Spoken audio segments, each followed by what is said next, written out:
Alright guys, so in the last video I revealed the original product that we scaled up to $240,000 as you see here. I wanted to use this product as a case study as opposed to one of our products that's like crushing it, because this is kind of where we learned a lot of the stuff that we know as far as like optimization and average order value and sort of how to clean up the money that's left on the table.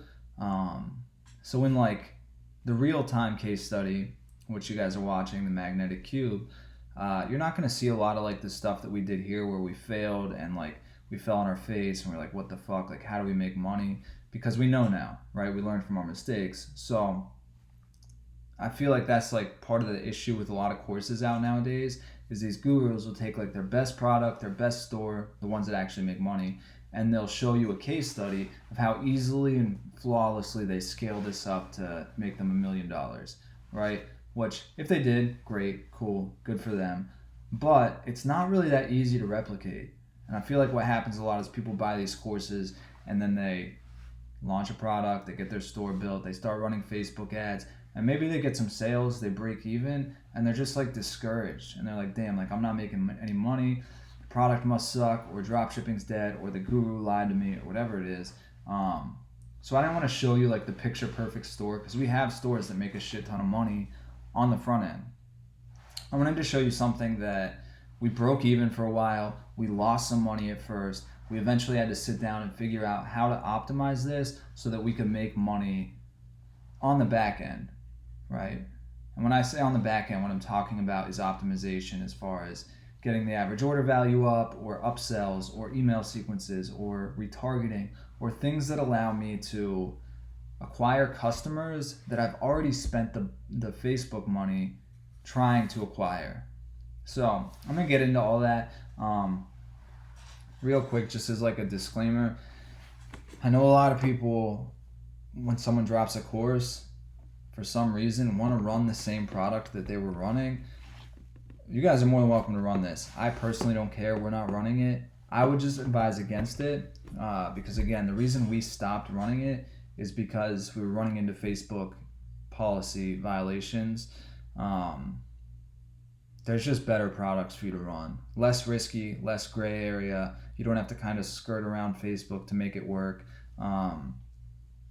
It's just not, in my opinion, worth it for a first product. And then also, it's an electronic. We personally try to avoid electronics and clothing.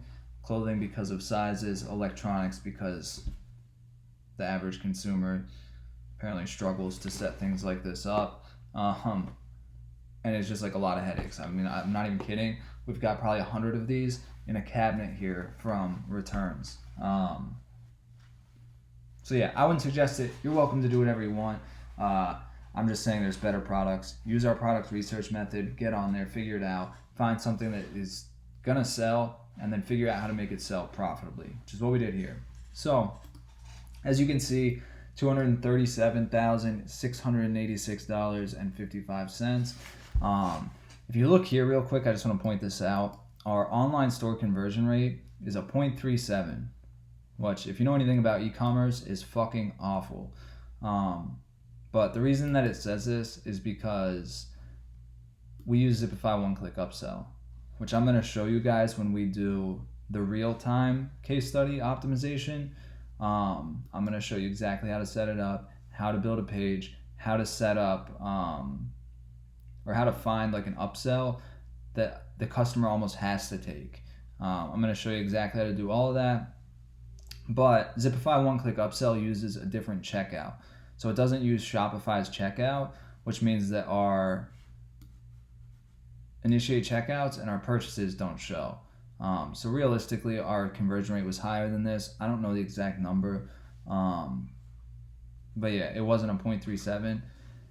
It wasn't like super great. I think it was probably like a 1.5, like steadily, or a 2. But when you drive a bunch of traffic and you're getting cheap traffic, that's not bad. So I'm going to show you how we made money. We're going to jump into the ad account here. Now, before I like go through and show you like how we set up our testing and how we scaled, which you're going to see in the real time, I feel like that's going to provide a lot more value, but I did want you guys to see this and see how we kind of learn. I do want you to take a look at the whole ad account, right? So from July 28th to October 31st, I think it's realistically October 15th, but I just wanted to make sure that it showed everything. We spent $114,000 and we made back $150,000, right? So about 35K.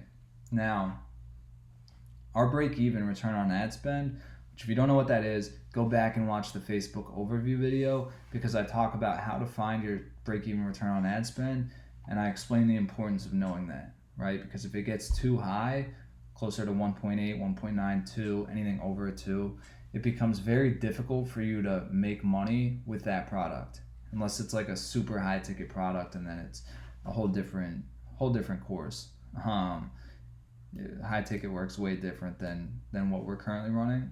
So 1.31 made back the 150K. You're probably thinking to yourself like, damn, like if your break even's a 1.3 and your ad account's at a 1.31, you didn't make any money, right? Which would make sense if this is all that we did. Okay, if we only had this ad account and we were in the mentality that most dropshippers have of, I need to make money on the front end by strictly running Facebook ads. Yeah, we'd be broke. Our overhead we would have lost thousands of dollars. Fortunately, we didn't do that.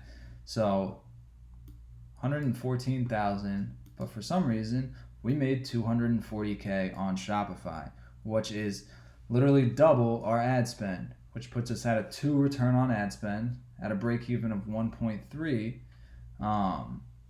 which means there's tons of profit in here.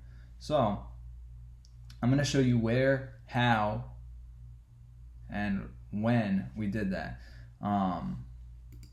So let's go back to the 28th here, which I think is the day that we launched it. Yeah, so we usually launched at about $400 spend. As you can see here, we launched it, security bulb, round 1. If you go into the ad sets, it's set up the same exact way as the magnetic cube. It's just a bunch of cold tests. Now, a lot of these have been scaled up. I don't think we started, like, any ones that don't have spend here weren't originally in it. So these, if I return on ad spend. So these ones right here in the middle with no spend, they were added to this campaign later. But basically we chose a bunch of broad interests, to kind of try and see like who is going to buy this. Now Netflix, massive interest. And it's not like, it's very general. Everybody loves Netflix. And as you can see on day 1, just while testing, right? Our break even's a 1.3. We have 1, 2, 3, 4, 5, 6, 7, 8, 9 ad sets over 1.3. I think we tested 20. So almost half the ad sets, which is super fire for what like we were looking for, were profitable. Which means there was room to scale. So you can see we bumped some of them up to 50, 50, 100, 50, 20, 50. So some of them were scaled once, some of them were scaled twice. We really set it off with lookalikes on this, so we didn't run the cold traffic as long as we should have, and we also didn't scale these much higher than 100. So again, keep in mind, we were just getting started at this point. So not like just getting started, we had the previous stores that did like okay, and we're still learning, but this is like the first real product that was scalable. So we were still learning. We had to be careful because of cash flow. We didn't want to make, we wanted to make sure that the money we had coming in would obviously cover the ad spend. Now we have credit cards and Amex Gold cards and all sorts of stuff that gets us through as far as like cash flow. But if you're new and you don't have like the resources like that, the cash flow becomes one of the bigger problems, especially on weekends when you're not getting drops and you have to like obviously pay for the ads all weekend until you get a drop on Monday or Tuesday if there's a holiday. So 9 out of the 20 ad sets were profitable, and looks like we scaled every single one except this one and this one for some reason. I'm not sure why, probably some of the stats we didn't love. Yeah, $1.53 link clicks, just little stuff. And at this point, you can see we were selling it for $34.99, right? So we hadn't tested a new price point yet. We started at $34.99, a little low. Keep in mind when like pricing your products, it's all about how much value you can establish, right? So we realistically probably could have sold this for, we did sell it for a while for $59. We could have sold it probably for $79 or $89 if we really fine-tuned like the targeting. But $34.99 was good. So now let's look 29th, the very next day. We got 9 sales again, 3 on this one, 1 on here, 2 down here, and then 1 here. But these, for whatever, oh, because this one was scaled up. So the first night we scaled to fit. We scaled this to 50, and we scaled this one to 50, as you can see. It was probably anything with over 2 purchases we scaled, just so we could really get the data quicker. Now let me go back. I want to see when we added lookalikes, because it was very shortly after doing that. Okay, so day 2, we set up retargeting already, because we didn't want to leave any money on the table, and your pixel's already acquiring data, so there's no reason that you shouldn't already be hitting these people with retargeting. It only spent $4.58 because that's probably all the people that it could show it to based on what we have the retargeting set at. I have to crop that out. So now, the 30th, you can see we tried a CBO. Facebook loves CBOs. It got us good cost per click, really good CPMs, I guess, but I mean, this was 9.27. Keep in mind, this was in summer. You ain't getting CPMs like this right now in Q4. CPM is how much it costs to show your ad to 1,000 people. So now you're looking at $20, $30 because you're competing with massive brands that are marketing for Q4 and for Black Friday, Cyber Monday, all that stuff. So these were fire, 35-cent link clicks. It was the reason we were able to have a conversion rate of 2% and still make money. So you can see again, like not profitable. We're losing money here. Obviously, we're not even making our ad spend back. 609. So let's look at the first. Well, let's keep going actually until we find lookalikes. Okay, so wait, were those on the day before?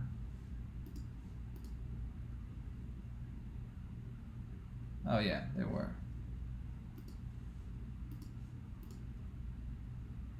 Okay, yeah, so here we go. So this is the day we launched the lookalikes, right? So we're letting our cold traffic run. We're trying to figure out which ad sets we can scale, get some data for our pixel, and then here on the 29th, we created some lookalike audiences. So we did video, 95% video view, 1%, 2%, and 3%. These were all added later, it looks like. Oh no, we did 1 through 10%. 1 through 5% for view content, and it looks like 1 through 5% for 95% video views. So these probably got approved later in the day because I only spent $7. We would never start a budget at obviously $10 or $5. These only spent $7. This one right here spent $7 and got us 2 purchases, right, for $104. So it's got a 14 return on ad spend. It was kind of at this point like we knew, all right, lookalikes are going to jump off. Cold's doing okay. We have something in our hands that we're probably going to be able to scale.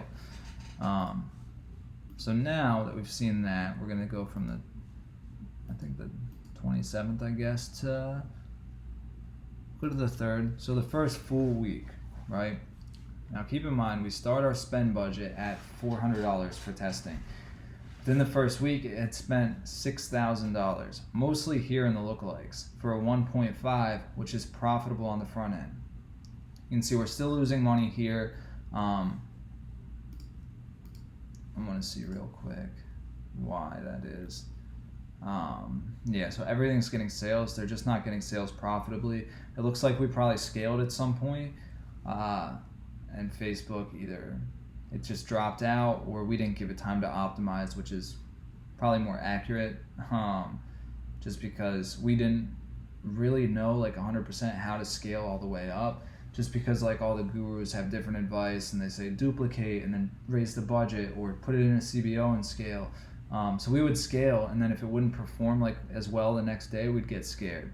But like realistically, Facebook takes a couple days to re-optimize once you raise the budget. So be prepared for some whiplash when you scale up, especially to the higher numbers, 500, 1,000, 2,000 per ad set.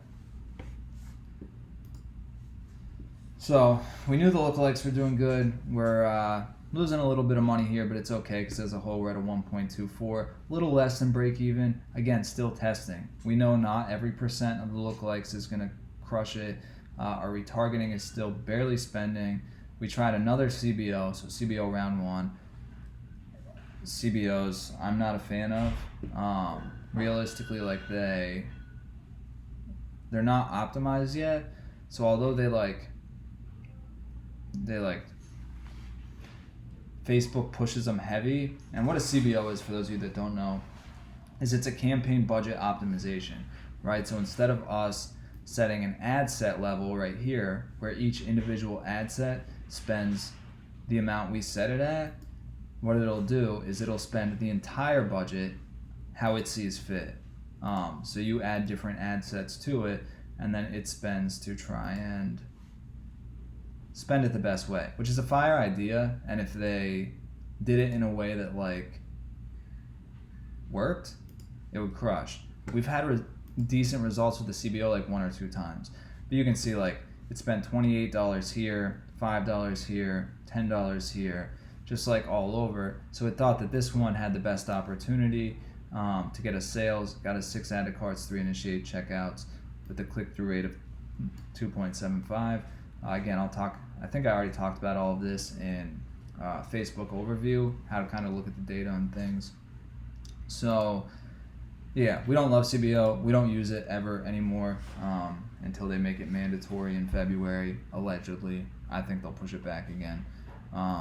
So now, let's look from here to, say, the 17th. So about 3 weeks in, we spend $21,000, and we're still hovering right around 1.25. So we have abandoned cart emails set up at this point just through Shopify. We're still probably losing money. We're probably right around break even. So we're probably like scaling up this high, making back enough money to cover fees and continue to spend this much. So it's like around this point that we start to think like, all right, like we're spending, not really sure, we spent $21,000 in 3 weeks, so we're spending about $1,000 a day at this point. And we got to think, all right, how do we make this make us money, right? Because right now it's doing okay, but it's not doing great. So we've tried different stuff. We did every funnel for lookalikes, add to carts, initiate checkout, purchase lookalikes.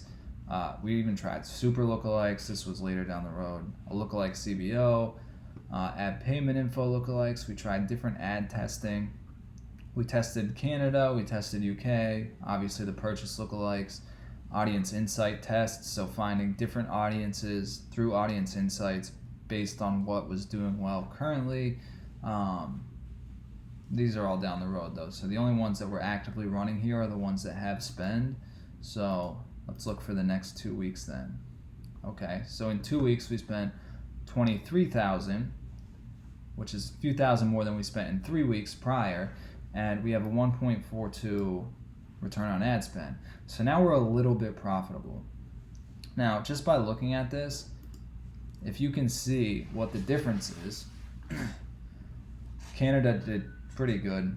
5.09 return on ad spend, spent $74, made us $377 back. Our retargeting is now our second most profitable ad set because it's got data that it can show to people.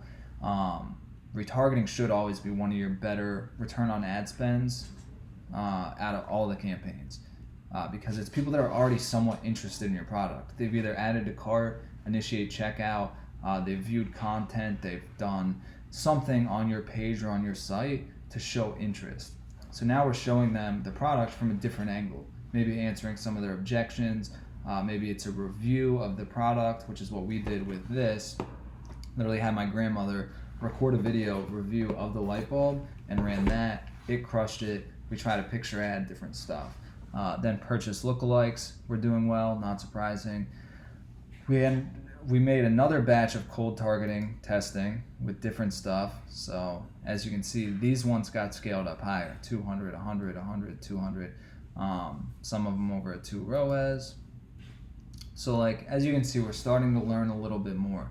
Now, the other main difference, and this is something that's not included on the ad account, well, it is, because I added it as a custom conversion. Now, probably a week prior to this or 2 weeks prior to this, we were still running these. I just didn't have the custom conversion set up to monitor it on Facebook. And I can't get into Zipify one-click upsell to show you because, long story, we haven't paid that account because we don't use it anymore because we're on custom coded pages. So I just went back and paid it trying to get the data just to show you guys. And they were like, nah, like, data's gone. You got to sign up for a new account, which is fire. So when we do the real-time case study, I'll show you exactly how to set up a Zipify one-click upsell and how to choose an upsell that is going to make the customer take it. On post-purchase upsells, you should have like a 30 to 50% take rate at least, and we'll definitely show you all of that. But you can see here, like, now we're starting to get some people to take upsells. So just these 2 weeks, we had 36 people take the upsell, 2 take the first downsell, and 4 take the next upsell. So as you can see, we made 33K. We're profitable already, but then we added an extra 700 right here, an extra 20 right there, and an extra 100 right there, which adds $800 extra on top of that with no ad spend, right, and very little product cost. So we added the upsell and we were thinking, all right, like, what is something that the customer will almost have to take? And we found this little extender thing that screws into the light that allows you to like move it, right? So you can have the bulb face a different way. It went perfect for this. We got it for $1.50. We sold it for $12.99. It had a super high take rate, right? But that wasn't enough. We wanted to optimize even more, right? So now the average customer, let's say 50% of the customers take that, okay? So our average order value goes from $40 to $46 or so, $46.50, because only half are taking it, right? So the average would be the $6.50. Then we opened Photoshop and we made a second little picture that was said lifetime warranty. No questions asked. We'll replace it if it breaks, the light burns out, or anything happens to it. And we sold that as the first downsell and second upsell for $9.99.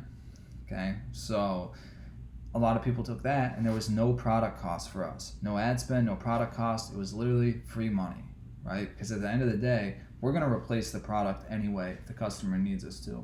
It's just part of good customer service. So why not charge for that up front? So we have now $9.99 for the warranty, and we have $12.99 for the light extender, which is a potential to bring our product from $39.99 to around $60, a little over $60, which is way better. If everyone were to take that, it would bring our break-even return on ad spend way down. So that was one of the ways that we optimized this to make us money. The next thing we did is what I showed you on the page. Let's see if I still got it open here. I don't. Where it said buy 3 get 1 free. So we're trying to get people to buy more of them by giving them some sort of incentive. So buy 3 get 1 free worked wonders. The majority of people bought 3 and got the free one. So that took our average order value. I mean, as you can see, as a whole, our average order value among like the entire campaign, the entire time we ran this, was $85.36 for a $40 product. So that's over 2 times, which is one of the reasons that we were able to be profitable as a whole on this. So we started to learn a little bit here. We started to apply the upsells. So now let's see the first 2 weeks in September. Now we spent $30,000. So you can see we're steadily increasing the spend where it's profitable. We're killing what's not profitable. it's hard for me to show you like what was on, what's not on, because this ad account's deactivated and I can't like touch much on it. But you can see like some stuff was killing it. Retargeting stayed killing it. $680 spent, $1,800 made back, not including the upsells. So keep in mind, when Facebook calculates this return on ad spend, they don't factor in the custom conversions. So the upsell 1, upsell 2, upsell 3. The way it works with Zipify one-click upsell, and I'll show you again in real time, is that once a customer purchases your product, instead of taking them to a thank you page, it takes them to another page that says, hey, thanks for your order, don't forget this, or some sort of salesy hook that makes them think that they need it, and it sells them the extension. Then they click one button, it charges the same exact card again, right? They don't have to put in their payment info, it just charges them, and then it takes them to another page that says, we got you covered, don't forget your lifetime warranty, $9.99, anything happens to it, we'll replace it. They click that button, it charges their card again. So it's technically 3 separate transactions, but it doesn't show as the return on ad spend. So all of these are slightly more. Like as you can see, we spent $30,000 for 1.4 on the front end, 1.39, which is still profitable, but that doesn't factor in the 3K here, the 629 here, or the 709 here. So now we're talking about an additional 4,500 on top of this 42,000, which takes us up even more. And now you can see how we're starting to acquire profits that we didn't previously have, right? Because we already got those customers. We don't have to spend any more to acquire them, right? They're already there. They already bought something. Now we're just saying, hey, why don't you buy this as well? And maybe even this. And now the same customer that we paid $20 for, or whatever the cost per acquisition was. So like as you can see, cost per purchase 32, 48, 54, 66. These did terribly, 160, whatever. These higher ones, so this is across like a campaign level, to the average. So if we go to here, we can see some of, where is it? Oh.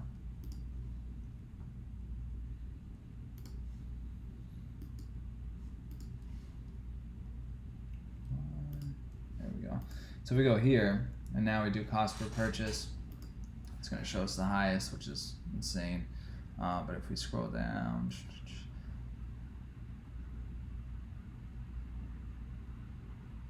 now keep in mind, this is all ad sets we've ever run. Why is it not showing me? Whatever. So you can see on some we had like $24, $30, $35, $40, $50. But we somehow managed to make money with close to $50 to $57 was the average per purchase for a $40 product, right? We managed to make money. That's insane. So realistically, every person that bought one product, we're losing $17. However, after the upsells and email sequences and things that Facebook's not factoring in here, we obviously wound up super profitable as we spent $114,000 and made back $250. And then we'll look at the last look at the last almost month here, 3.5 weeks. Just for that, the last duration, you can see it starts to die out. We spent $41,000, made $50 here, made another $3,500 on the first upsell, $600 on the first downsell, and then almost $900 on the warranties. Again, free money for these two, so that's $1,400 with no product costs or ad spend. But you can see it's down to a 1.2. We knew at this point that it was kind of dying out because the ad had been seen by so many people, So the frequency was too high. We needed to cycle in new creatives, but we couldn't because the ad accounts were getting shut down by this point. It just it wasn't worth it. We had other ad accounts running different products on different stores, and they were crushing. And we said, you know what, we're just gonna let this one die.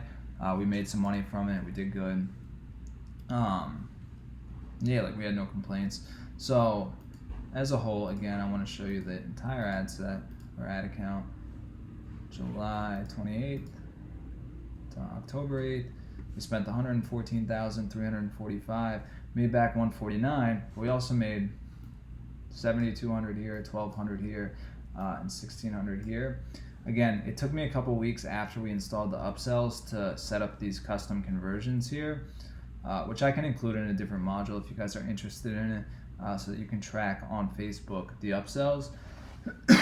But we made 240K, right? So you have to also factor in our abandoned cart emails.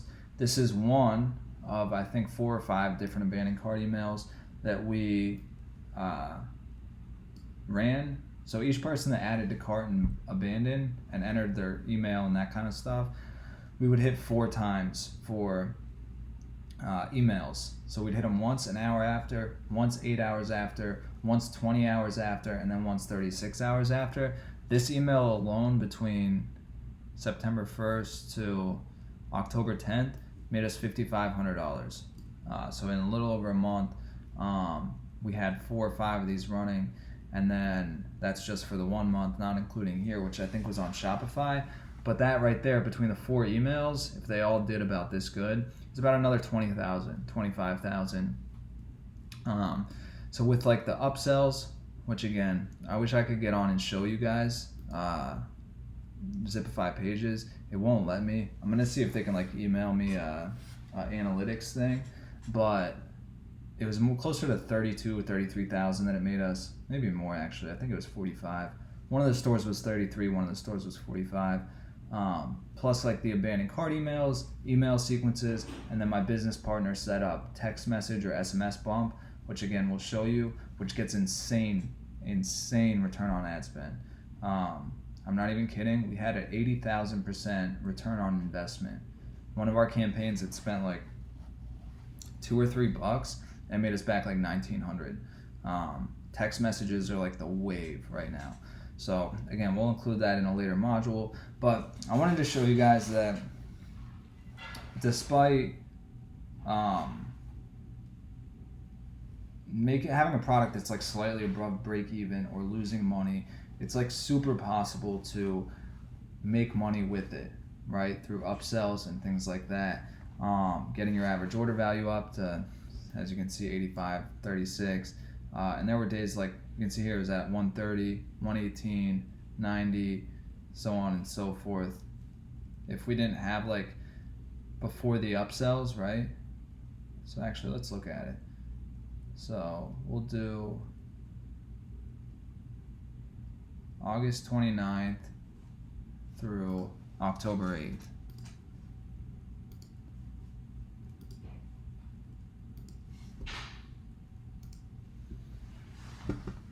$184,000. So the majority of our money was done around this time. You can see our average order for those days is $96.75. So once we figured out how to increase the average order value, our average order value was around $100, which is why we could afford to spend $50 to acquire a customer, right? Because our product cost was only like $9. So we're still making $40 on every customer, or around there, depending on how many they ordered or the upsells and things like that, $20 to $40. But yeah, I wanted to use this as a case study to show like exactly that it doesn't always look pretty on the front end, right? So don't give up on a product that you think might be a loser because it's not making you the kind of money you want. If you have a product like that and it's not crushing it, jump into the next module, which is going to be called optimization, and we're going to show you exactly how to set stuff up so that you increase your average order value the same way we did, and you clean up the money on the table using email sequences, email blasts, text messages, your retargeting campaigns, and there's tons of other stuff you can do. So if you're in that situation, that's going to be the most important module for you. But I just wanted to show you kind of a look inside of how we sort of learned and like where we hit the point where we were like, all right, we're not making any money. What the fuck do we do? How do we scale this up? And we found a way through average order value, through Zipify one-click upsell, through offering buy 3 get 1 free, and then setting up the email sequences on Klaviyo. We went from making no money to making thousands of dollars. And again, in one of the videos, pretty sure I go over and figure out exactly what the profit we made on this was. Yeah, I don't remember exactly what it was, but we made money, obviously, or we wouldn't have spent $114,000 on ads. So we'll do more in depth of showing you how to set that stuff up in the real-time case study. Again, we just need like a week or 10 days until the merchant's approved, and then we can scale that all the way up. Within a couple days, we'll be doing the optimization to set all that up. I might actually do that before I even scale. We'll figure it out. I'll see you guys in the next video.